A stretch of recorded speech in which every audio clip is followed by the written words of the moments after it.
5 momen Jin dan Suga mematikan semua haters.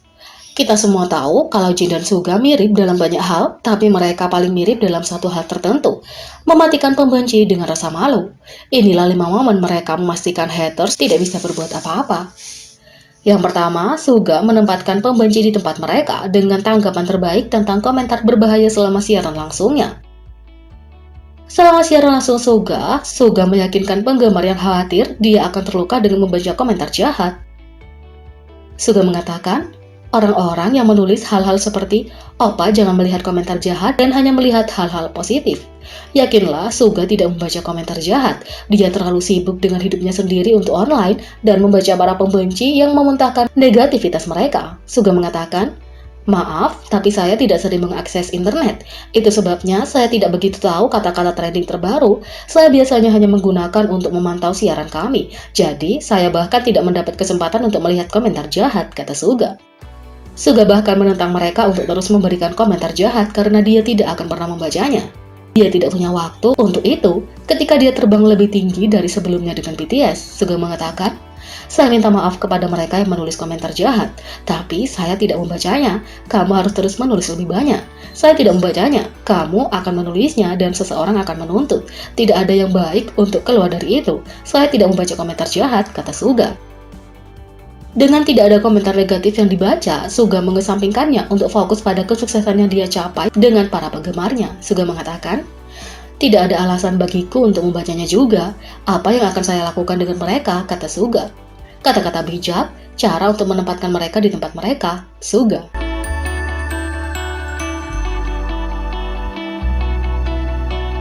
2. Suga menjelaskan mengapa dia tidak berpikir BTS kedua akan pernah ada di K-pop. BTS mengadakan konferensi pers global untuk memperingati album baru mereka Map of the Soul Persona, di mana mereka menjawab banyak pertanyaan untuk menghilangkan rasa penasaran publik. Secara khusus, Suga membagikan pemikiran jujurnya tentang juniornya yang ingin menjadi BTS kedua atau bekerja untuk menjadi seperti mereka. Suga mulai dengan, "Saya tidak berpikir BTS kedua atau sedetik pun tidak akan pernah ada. Saya memiliki banyak pahlawan yang saya inginkan suatu hari nanti, tapi saya malah menjadi BTS." Dia menambahkan, "Saya merasa akan jauh lebih baik dan lebih keren kalau artis hebat lainnya muncul daripada sesuatu seperti BTS kedua." Sepertinya Suga berharap juniornya akan menemukan jalan mereka sendiri dan bekerja untuk mengembangkan mereka sendiri daripada menetapkan BTS sebagai tujuan mereka. Sulit untuk tidak mengagumi Suga karena menunjukkan kebanggaan pada BTS dan rasa kerendahan hati pada saat yang sama, sambil juga memberikan kata-kata motivasi untuk junior yang berjuang untuk sukses.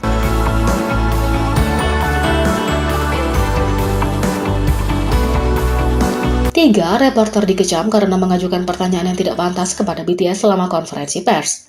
Seorang reporter berita Korea mendapat kecaman karena mengajukan pertanyaan yang tidak pantas mengenai hit BTS sebelumnya, Blood, Sweat and Tears. Reporter mengajukan pertanyaan tersebut selama konferensi pers BTS untuk album mereka Map of the Soul Persona. Selama sesi tanya jawab acara tersebut, seorang reporter mulai tersandung kata-katanya saat ia membahas album grup sebelumnya Wings yang dirilis hampir 3 tahun yang lalu. Pada saat itu, dia mengatakan, "Anda banyak menyebutkan tentang inspirasi di balik album Anda, dan saya ingin mengajukan pertanyaan tentang bagaimana Anda mendapatkan inspirasi dari berbagai karya. Saya ingin tahu apakah Anda terinspirasi oleh karya lain untuk album Anda sebelumnya di luar yang terbaru." Februari lalu, ada pembicaraan tentang Blood, Sweat and Tears yang terinspirasi oleh karya lain. Saya bertanya-tanya, apakah Anda dapat berbicara lebih banyak tentang itu atau tentang laporan berita yang membicarakannya, kata reporter. Suga dan RM dengan sopan meminta reporter untuk mengulangi pertanyaannya karena bingung dengan pertanyaannya. "Dari apa yang saya pahami, apakah Anda bertanya untuk mengetahui karya seni seperti apa yang membantu menginspirasi album kami, terutama Wings dan Blood, Sweat and Tears? Apakah saya memahami pertanyaan dengan benar?" tanya RM. Reporter itu kemudian berhenti bertele-tele dan dengan hati-hati bertanya, apa pendapat mereka tentang tuduhan bahwa Blood, Sweat and Tears dijiplak dari karya fotografer Prancis. Reporter mengatakan, "Saya mengangkat Wings dan Blood, Sweat and Tears karena saya ingin tahu apakah itu plagiat, menjiplak. Saya ingin tahu lebih banyak tentang isu-isu yang diangkat oleh fotografer Prancis. Saya tahu pertanyaan ini mungkin tidak nyaman, tetapi saya ingin mendengar apa yang Anda katakan," kata reporter. Saat reporter menutup pertanyaannya, Suga memegang mikrofon dan menanganinya seperti seorang profesional. Dia menjawab bahwa perusahaan mereka sedang menanganinya dan mengakhirinya dengan ucapan terima kasih yang solid. Suga mengatakan, "Sehubungan dengan itu, tim hukum perusahaan kami sedang berbicara dengan fotografer. Saya percaya bahwa sikap resmi kami akan sama dengan pendirian perusahaan kami. Perusahaan kami sedang menyelidikinya, jadi saya yakin kami akan tahu ketika hasilnya keluar. Terima kasih," kata Suga. Anggota lainnya tidak bisa tidak terkejut dengan pertanyaan itu karena reaksi mereka. Netizen dan fans mulai mengkritik reporter tersebut karena menanyakan tentang album dan isu yang terjadi 3 tahun yang lalu selama konferensi pers yang dikhususkan untuk album baru mereka pada saat itu.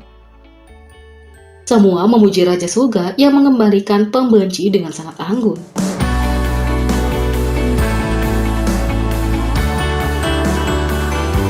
4. Jin di V-Live hari ulang tahunnya. Pada 2018, untuk merayakan hari bahagianya, Jin turut menyapa penggemar lewat siaran V-Live. Sejumlah haters ternyata juga turut bergabung dalam siaran V-Live Jin.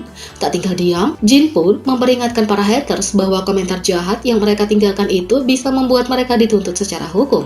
Jin mengatakan, "Aku akan kembali memberitahu mereka bahwa mereka harus berhati-hati karena mereka bisa dituntut atas apa yang mereka katakan. Semuanya, kalau kalian mengucapkan hal yang tidak baik, kalian bisa dituntut secara hukum. Kuharap kalian semua bisa lebih berhati-hati ke depannya," tambahnya. Jin menekankan bahwa jika haters terus meninggalkan komentar yang jahat, maka Big Hit Music selaku agensi BTS tidak akan tinggal diam. Jin sendiri memberitahukan hal ini karena dia kasihan pada para haters yang tiba-tiba ditahan oleh pihak berwajib. Jin mengatakan, "Aku melihat beberapa komentar yang jelek. Bayangkan betapa tidak menyenangkannya kalau kamu sedang bermain game lalu tiba-tiba saja ditahan. Semuanya, mari kita tidak meninggalkan komentar-komentar seperti itu," kata Jin.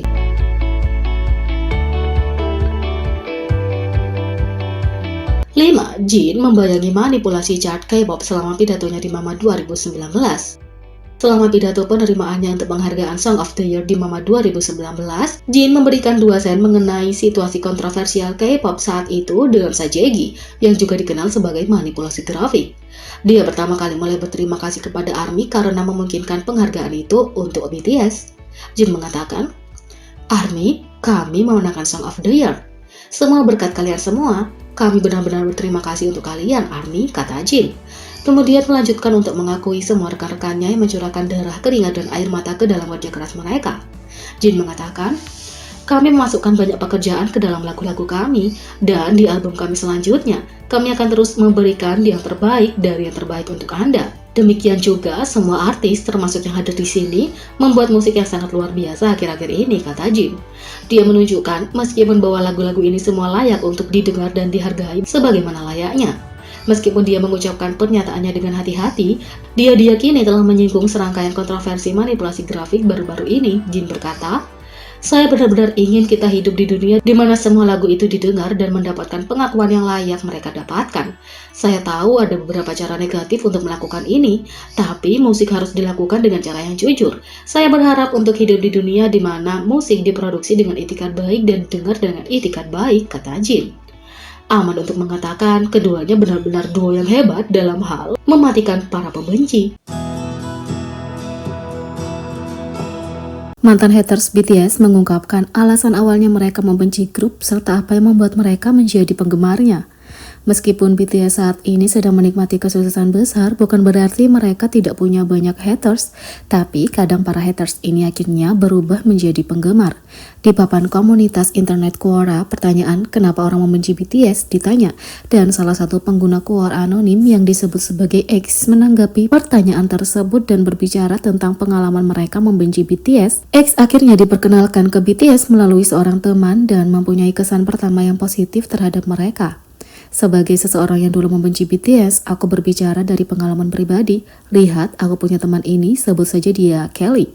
Kelly adalah orang keren, luar biasa, lucu, sungguh luar biasa. Dia juga menyukai BTS. Apakah dia alasan kamu membenci BTS? Tidak sama sekali. Dia memberitahuku tentang itu. Ya, sebenarnya fangirl, tapi aku tidak keberatan. Aku bisa mengerti bahwa dia tidak punya siapapun untuk diajak bicara tentang BTS. Jadi aku mendengarkan seperti aku adalah orang yang luar biasa. Apakah aku setidaknya sedikit tertarik? Ya, sama sekali." Tapi, X tidak bisa melihat BTS lagi karena sekolah dan akhirnya melupakan mereka. Meskipun awalnya menyukai BTS, X mulai membenci mereka setelah melihat bagian komentar di video yang tidak berhubungan dengan BTS diisi dengan komentar tentang BTS. Tapi sekolah sedang kacau, jadi aku tidak bisa memeriksanya. Ditambah lagi, aku lupa banyak. Aku biasa menonton video lain. Setiap kali sesuatu yang mirip dengan BTS disebutkan, mereka akan muncul seperti wabah. Siapa? Kamu bertanya? ARMY. Aku sedikit kesal dengan komentar seperti, OMG, saat XXX menyatakan itu, aku jadi teringat BTS. Atau ada ARMY di sini, atau beraninya dia berpendapat tentang opaku, dan seterusnya. Kata opa digunakan oleh seorang yang bukan Korea, salah diucapkan, aku merasa ngeri. Jadi aku benci fandom, kata X. Seiring berjalannya waktu, X akhirnya membuat alasan untuk benci BTS. Tentu saja pendapatku tentang Kelly tidak berubah, dia masih seorang teman baik. Jadi aku membuat alasan kenapa aku membenci mereka. Musik mereka tidak bagus, aku belum pernah mendengarnya. Kelihatannya tidak begitu bagus, aku tidak tahu seperti apa rupanya. Fandom mereka jelek, tidak semua, hanya yang aku lihat saja. Mereka berlebihan, aku bahkan tidak tahu seberapa besar popularitas mereka, kata X. X tidak pernah berbagi pendapat ini tentang siapapun dan tahu jauh di lubuk hatinya bahwa semua kebencian ini adalah sebuah kebohongan. Seperti yang kamu lihat, aku adalah orang yang mengerikan. Aku menyimpan pendapat ini untuk diriku sendiri, tidak pernah membaginya dengan orang lain. Kenyataannya, aku hanya membohongi diri sendiri karena aku tidak ingin menjadi seperti ARMY. Apa aku benar-benar membenci BTS? Tidak, aku hanya tidak mengenal mereka, kata X. Semuanya berubah ketika teman lain memperkenalkan X ke salah satu video musik BTS yang menyebabkan X tertarik lagi dengan grup itu. X tidak hanya mulai menonton lebih banyak video untuk lebih mengenal anggota BTS, tapi X juga akhirnya menjadi ARMY setelah melihat betapa banyak penggemar positif di luar sana. Jadi, suatu kali ketika temanku yang lain, Natalie, yang merupakan penggemar biasa menunjukkan kepadaku salah satu MV mereka, aku merasa sangat menyesal. Mereka sangat bekerja keras, itulah yang kupikirkan. Aku menonton lebih banyak video yang sebenarnya lucu dan merasa sangat malu. Kenapa aku membenci mereka? Aku menonton video, melihat banyak penggemar keren dan akhirnya menjadi sesuatu yang tidak kuinginkan. Tapi aku benar-benar tidak menyesalinya, kata X. Jadi, bagaimana menurut kalian tentang duo ini? Beri komentar di bawah. Klik subscribe, like, share, dan klik lonceng. Sekian video kali ini, sampai jumpa lagi.